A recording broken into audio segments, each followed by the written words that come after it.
Hey everybody, in this episode we'll be continuing our series of creating a small e-voting application. In this episode we'll be tackling the forms to be displayed that enable a campaign participant to submit a vote in the election or campaign or initiative or whatever it is that you want to call it that's being voted on. So here's the roadmap that I'm going to be following on the things that we need to technologically implement for this step. First, we're going to need to display the ballot form, and whenever a user is trying to access a form, we need to have something called a control code, which is going to help us authenticate that user. Rather than using a traditional username and password login to identify users, to make it a little bit more convenient, we're going to pre-register the users in the database. We're going to create the ballots ahead of time, and a user is going to be able to click an email link and get to that particular ballot where they could do their voting.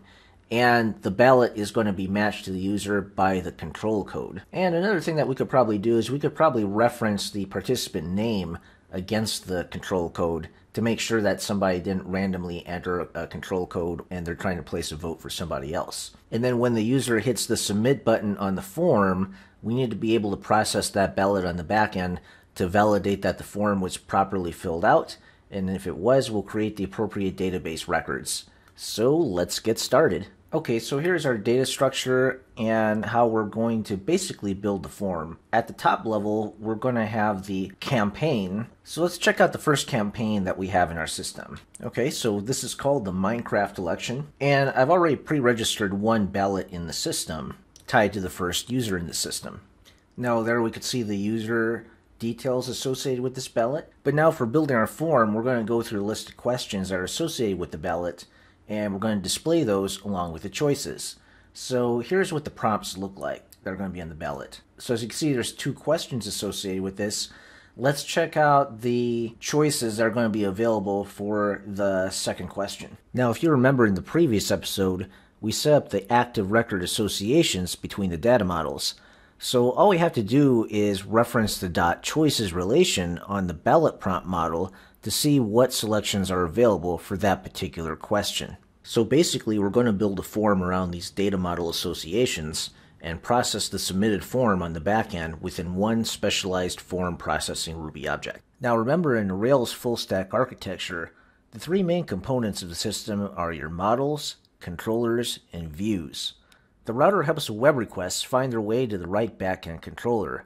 And since we already made our models in the previous episode, I'm going to start us off here by writing the controller and views for submitting a ballot response as a campaign participant.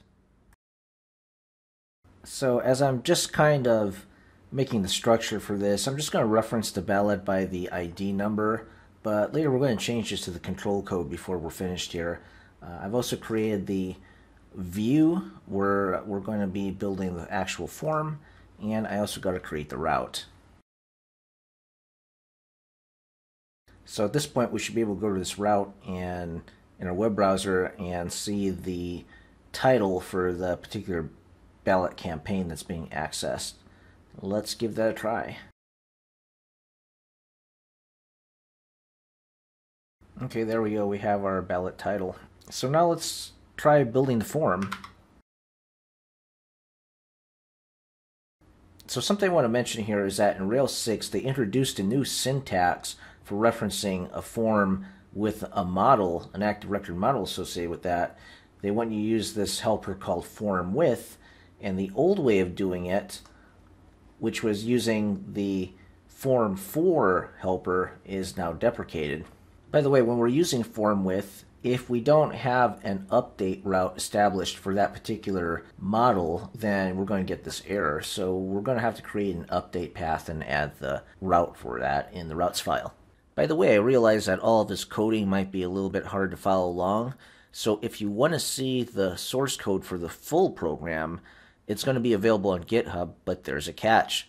You have to sign up for my Patreon tier, and when you sign up, I'll send you a link to get into the private GitHub group where you could see this program and probably any other future programs I make, and you could download the GitHub repository and check out the full source code. So subscribe to my Patreon if you're interested in seeing this code directly, and subscribe to my channel and hit that like button too. So here I have my first draft of the proxy ballot form created. And this is the form the campaign voter, or what you call a participant, would see when they click their email link and they go to place a vote. Let's take a look at the code now that builds this form and goes through the ballot and sets up these selections here so that the user can click this and submit. First, let's note the URL destination, which is the ballots, the ballot number, and the edit destination.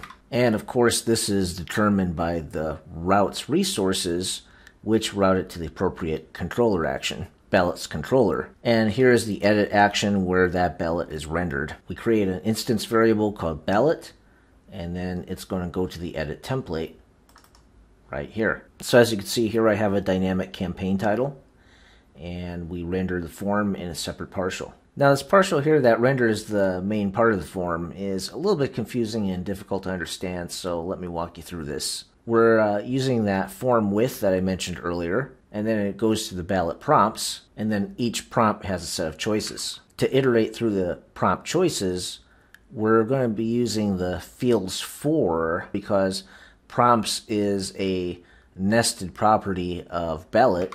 As you can see there, we have a ballot, and then ballot.prompts.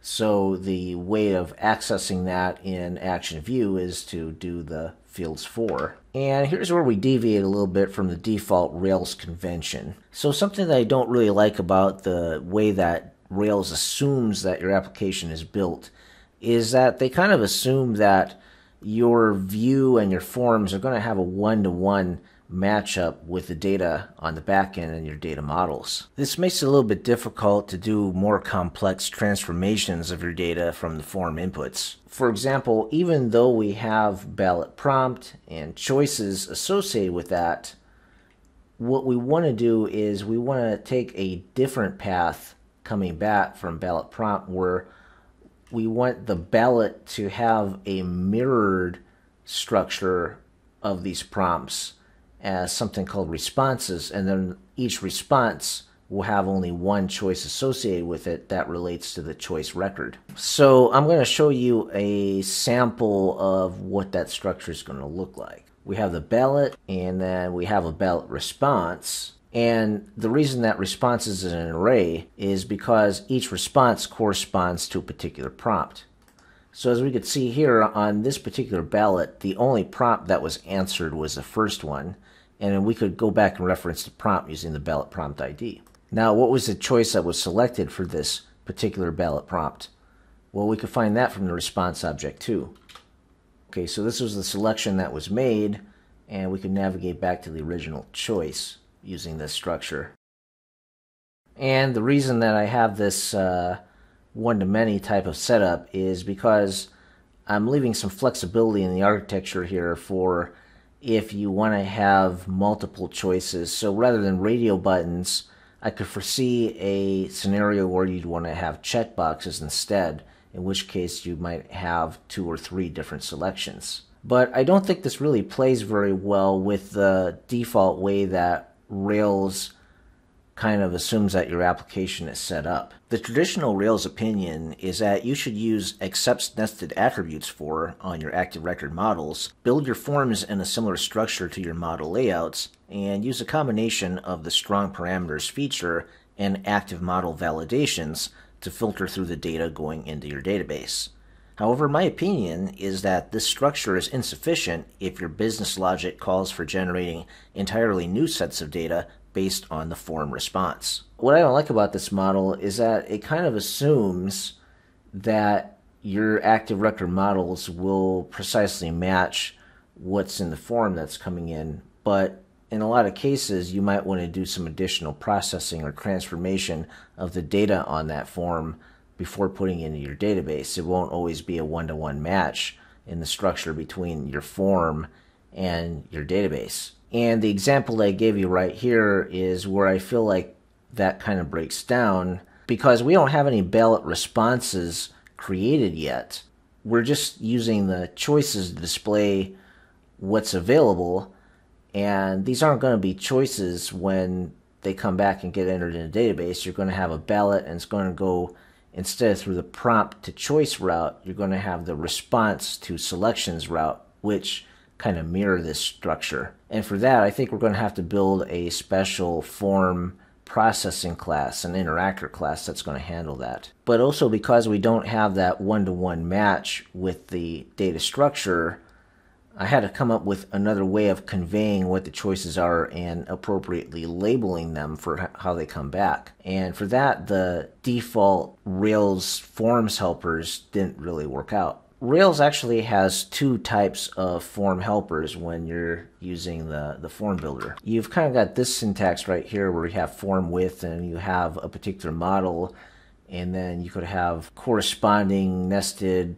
fields with that model using the fields for, and then you would use your form object and then do whatever it is, whatever type of control that you want to make for your form. So, you know, if you want to make a label, you use the form object.label. For an input, you'd use form.text field. And what's nice about these helpers is that they kind of fill in most of the metadata that you need to process where these fields correspond to on the back end. So you have a nice clean syntax like this. But because we have a more complicated structure, we need to actually configure this ourselves manually. And that's where the underscore tag versions of these come in handy. So for example, with the radio buttons, we could use the standard radio button field, or we could use radio button tag, which gives us more options for customization. Let me demonstrate the difference for you by using both versions here. I'm just going to uncomment this line here, and we're going to use the text field on prompt form so that we'll get a control as if we're going to be able to edit the question, even though we don't really want to do that. But I'm just going to show you what the HTML looks like when it generates. Okay, so here's the question as a label, and here's the question as the input control. Let's take a look at this HTML. Now, as you can see here, the important thing is the name. The ballot prompt number 1, and then the question field on ballot prompt number 1. That's how it's figuring out where this edit operation is going to go to the appropriate ballot prompt. So you're editing the question on this first ballot prompt. But with these radio buttons, we want to do something different. The data that we have isn't created yet. So if we select one of these, we're going to have to kind of digest that manually. And that's why I use the form tag helpers for. So as you can see here, with radio button tag, I manually created a path here where it kind of mirrors what the text field would do, except I made my own path, and I entered the prompt ID, and I'm going to call this the choice. So now if we submit this, what do we get? Well, it's going to go through the controller update here, hit my binding.pry, and then we could take a look at what the returning data structure looks like. So here we are in the pry session. Let's take a look at the params object. Okay, as you can see here, it resubmitted the questions. So we could see what the user entered as a new question. In fact, let me go ahead and do that. I'm going to change one of the questions, and then we'll be able to see the corresponding change here in params. So I'm going to exit out of here, and we're going to do this again. For this prompt number 1, I'm going to submit what the new question text would be. Well, at least for that corresponding field using the helper, and we should be able to see that show up in our params object. So params ballot, and as you can see here, ballot prompt number 1 has the new question that we entered with it. Now, how do the radio buttons show up? Now, when I refreshed that form, I didn't have any radio buttons selected, so none of the radio buttons showed up here. So I'm going to go back and select one of those radio buttons. Now, this time in the input, we could see that prompt number 1 has choice with an ID of number 1 associated with that. So let's look at params ballot. Okay, what would be the ID on this? Well, ID would be in the route. All right, so ballot number 1. So we've selected our ballot. So prompt number 1 here is this question. And now we're going to find choice number 1. And choice number 1 is the one that's selected. So what we would do on the back end is we would create a response for this. And then what we would do, well, this is already created for my sample example here, but we would create the corresponding ballot prompt and choice. So we would programmatically create the selection for this. So it would be ballot responses, and then you create the appropriate response. In this case, we already created the response. Along with that, we'll also have to include validation so that once the user submitted it, we may want to prevent them from changing whatever their vote was. So let's go ahead now and start building the backend code for this. I've spent a number of hours coding up to this point, and I'm just going to show you the highlights of where I'm at right now. So here we are in the ballots controller, and both the edit and the update actions create a new kind of Ruby object called a ballot form. I have this ballot form in the forms directory of the application, and this is a special object because I have it set up to behave kind of like an active record model. However, it doesn't directly relate to anything in the database. So inside of it, I've got this directive to include the module active model, and this is what it allows it to use the Rails validators. So you can see here I have validate already voted conflict, validate the control code is valid.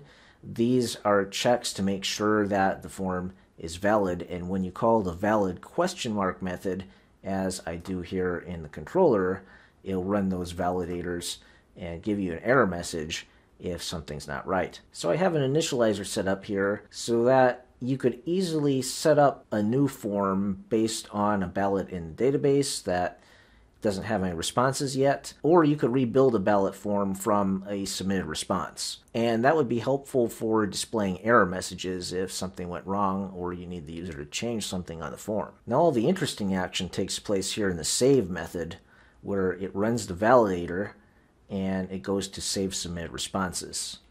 In save submitted responses, I've got a couple of more checks here that are mainly for security to make sure that somebody can't hack the form and submit numbers that would change votes in another part of the database.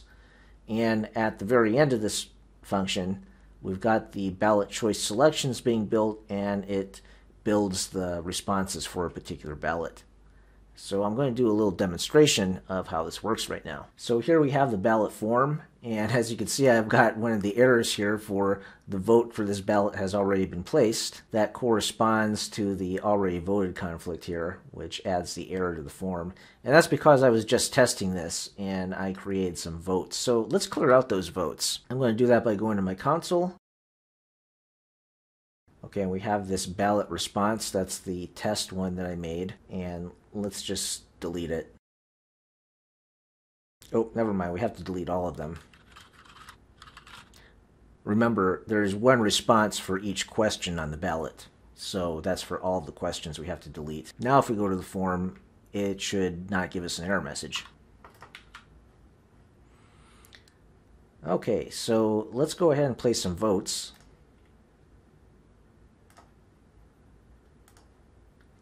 And I'm going to submit this form. And right now I have the update controller set up to just bring you back to the edit page. And I was mainly doing this for testing, but we could go into the database and see the selections that we just submitted.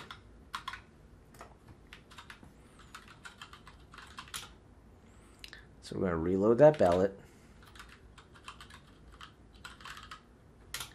Now we've got the 3 responses. Okay, so this should display each response and what we selected as the choice. And there we go, we could see the choice text for each thing that we clicked on the ballot. So I'm going to polish this up a bit now, starting with the control code feature. On our ballot model, I added a method here called generate control code, and that automatically activates when you create a new ballot object. So let's give this a try in console and we'll create a new ballot. As you can see there, the control code is automatically populated. Let's go ahead and add this to our existing ballot. And then we'll make this a requirement that you have to have a control code in your URL when you're accessing that ballot. As we can see here, the control code is blank. We'll generate it. And now that we used our new generation method, it's saved and persisted on the record. Now I'm going to adjust the route so that we can access the ballot by control code rather than the database ID number on the ballot. I think this adds a little bit of security by preventing people from just guessing ballot ID numbers.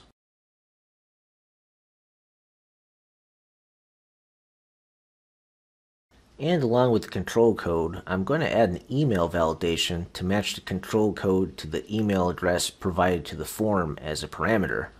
If this email address does not match the email in the ballot's user table, then the system will raise an error.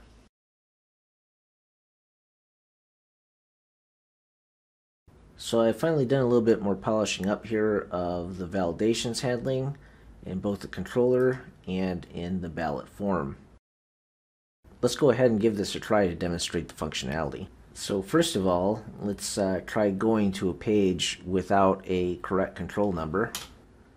And as you can see there, when we try to enter a ballot ID number from the database but not the control code, we get a not found error.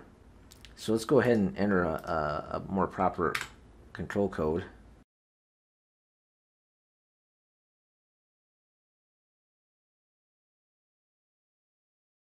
Now we still get a not found error message because we don't have the correct email address that's associated with this. So we're going to try that. And right now I just have it displaying the error if the ballot's already been placed, if a vote's been made, and it displays the form. But I'm probably going to eventually change this so that it displays like just this error message and not the rest of the form. So let's try to clear out this error message by clearing out the current set of responses.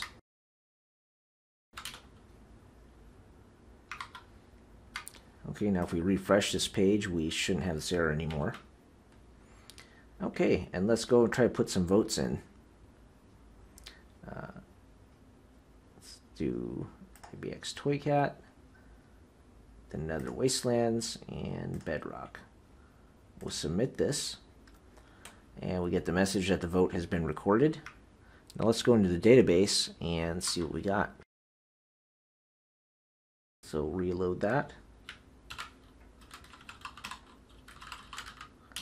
We have a new set of responses. And here are our choices. These are what we selected for each selection. Alright, well I think that wraps up this video. I'm going to be adding more functionality to this application and doing more videos on it as I work on it. So be sure to subscribe my channel to see those upcoming videos and hit the like button if you thought this was an interesting Ruby tutorial. See you next time.